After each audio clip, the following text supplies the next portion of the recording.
there's a video that's floating about that should be rather troublesome to Joe Biden.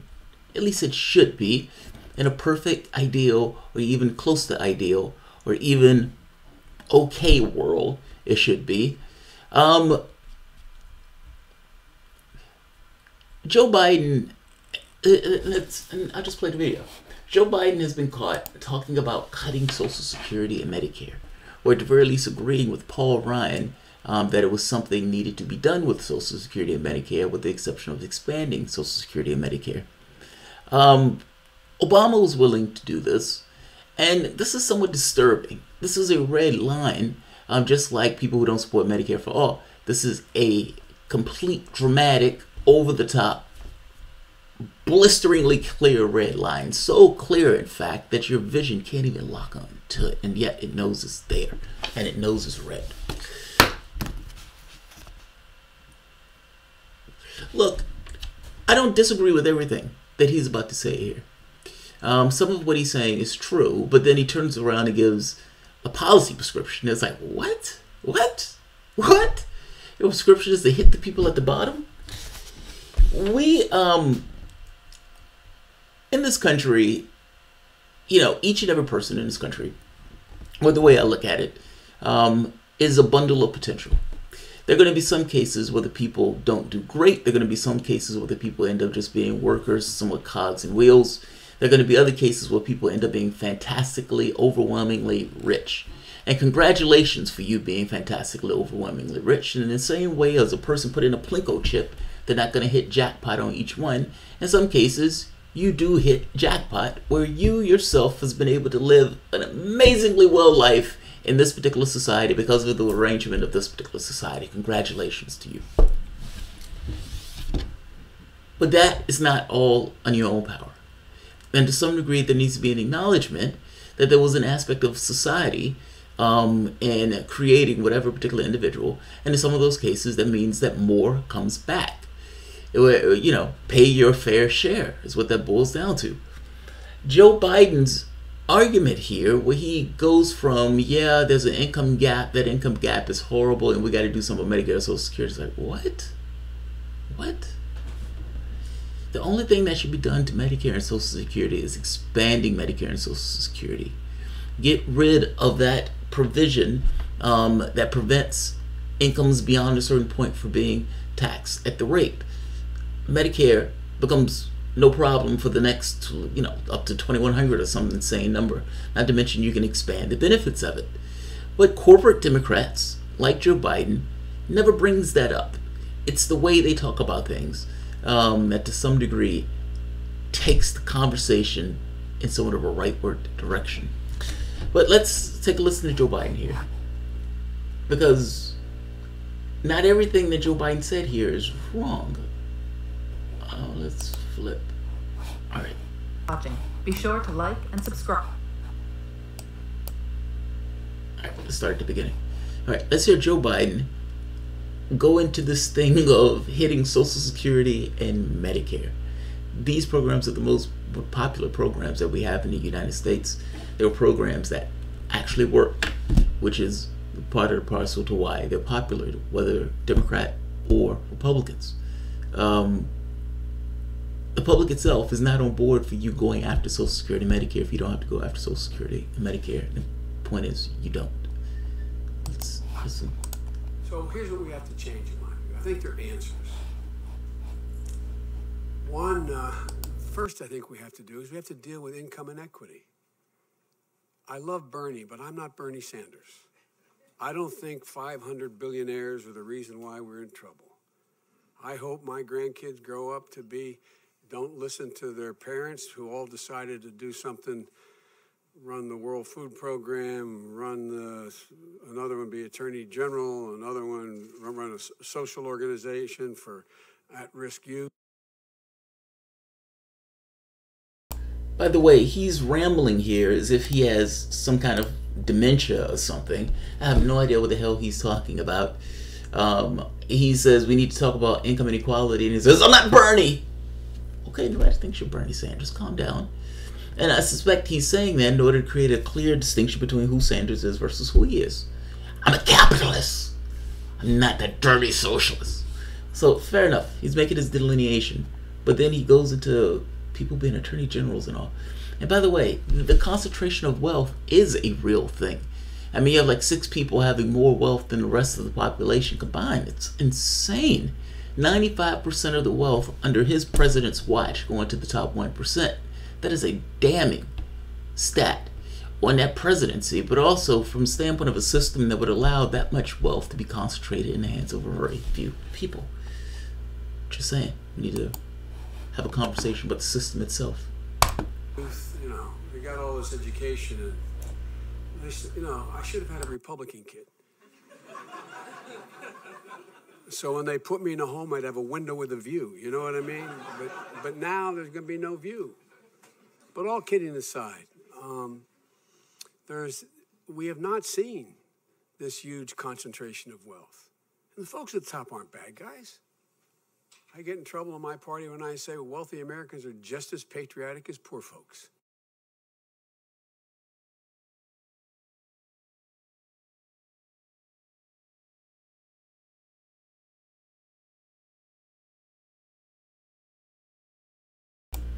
Just to make a point, Joe Biden is wrong, however, when he says he hasn't seen this huge concentration of wealth at the top.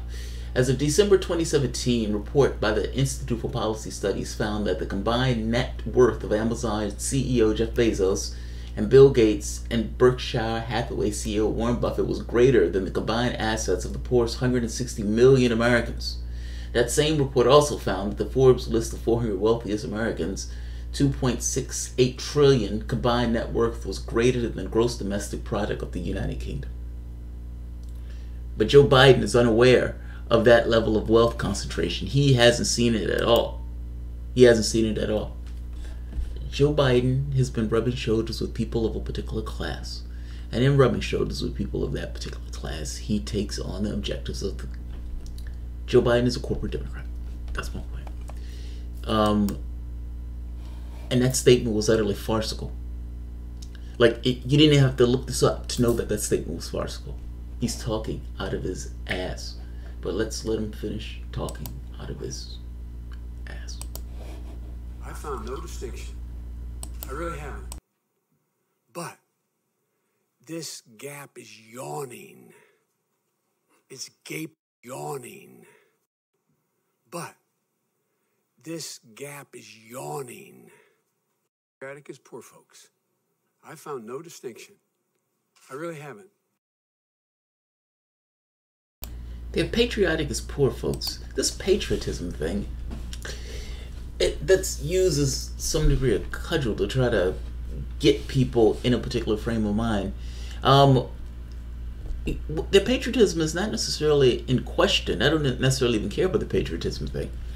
What I care about is having huge concentrations of wealth in a political system that allows that wealth to be quote-unquote speech, and allows that wealth to be put into the pockets of politicians who in turn write rules and regulations in ways that favor those same people. They have every incentive to do it because they have the means to do it.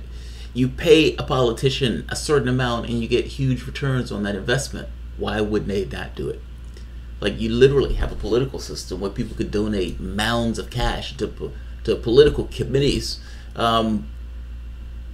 You've allowed the buying of politicians, because that's my point. That massive concentration of wealth is antithetical to any kind of democratic order when this idea of speech is being curtailed by cash or determined by cash. Let's let him finish, though. But the patriotism is not the point. They have every incentive in the world to use their ends for their benefit. You're in a country that says maximize your wealth. Well, they found ways to maximize their wealth that go beyond the economic space into the political space. And you can make an argument that the two of those things are intertwined in ways that are hard to delineate. But this gap is yawning. It's gaping. And it's having the effect of pulling us apart. You see the politics of it. And the country's not going to stand for it forever. So we have to deal with the tax code. It's wildly skewed toward taking care of those at the very top. It favors over.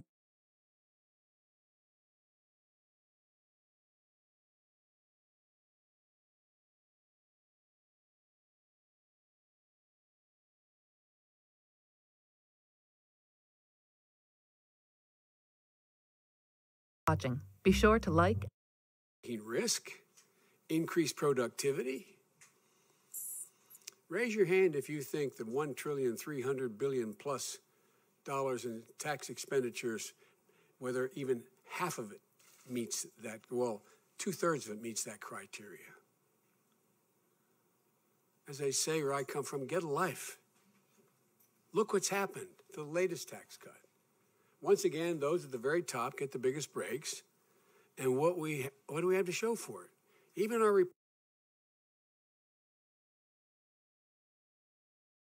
on this, I actually agree with Joe Biden.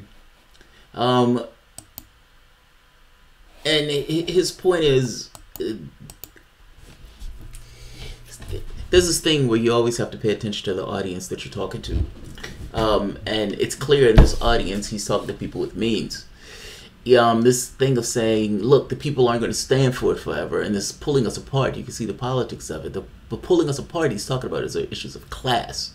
And yeah, from standpoint of people interaction too, but mainly we're talking about this thing of the gap between the rich and the poor and issues of class.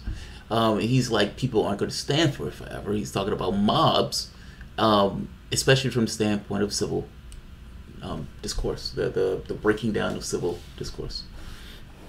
Let's let him finish. That's allowed, assuming this video finishes. But I actually agree with him on this part.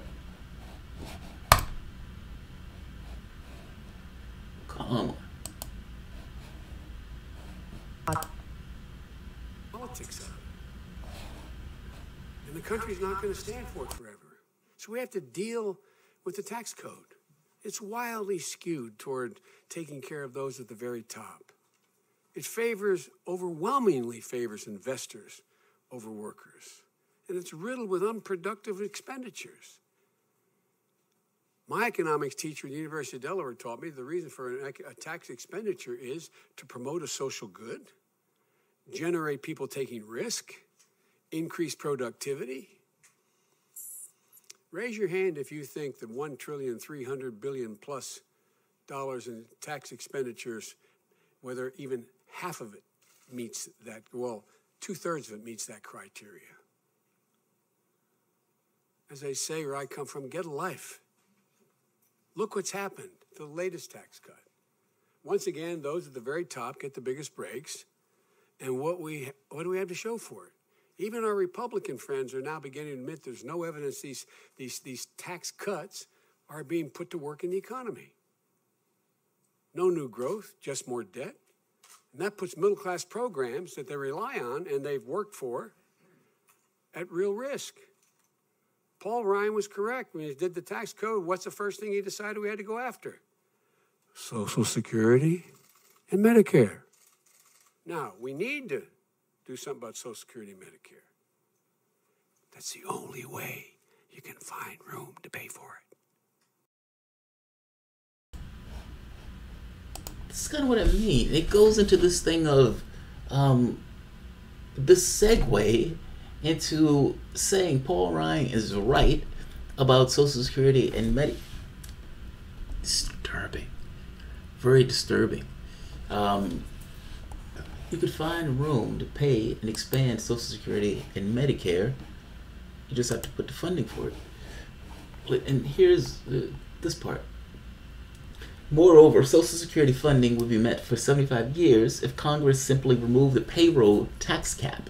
Currently, annual earnings above $110,100 are untaxed for Social Security purposes, according to the American Association for Retired Persons, well, AARP. The AARP calculates that if this cap were eliminated and all earnings above the cap were taxed at a 6.2% rate currently paid by working class earners, Social Security would be fully funded for nearly the remainder of the 21st century. This is one of those things that Sanders mentioned also. If you're looking for a way to fund Social Security, here's your way to fund Social Security. You don't have to cut it. That's my point. Paul Ryan is not right, and it's disturbing that one of the Democrat, you could say, if he got into the race, one of the front runners, is already on board for this, or at the very least will even give word to it. So I'm not going to keep this one long. I just wanted to point out Joe Biden, presidential contender in the Democratic primaries, and supporter of cutting Social Security and Medicare, or at the very least having some level of adjustment to it, other than expanding Social Security and Medicare. I mean, I swear, man, any Democrat that's willing to even approach this should just be a no. Just be a no. All right, guys. Thanks all.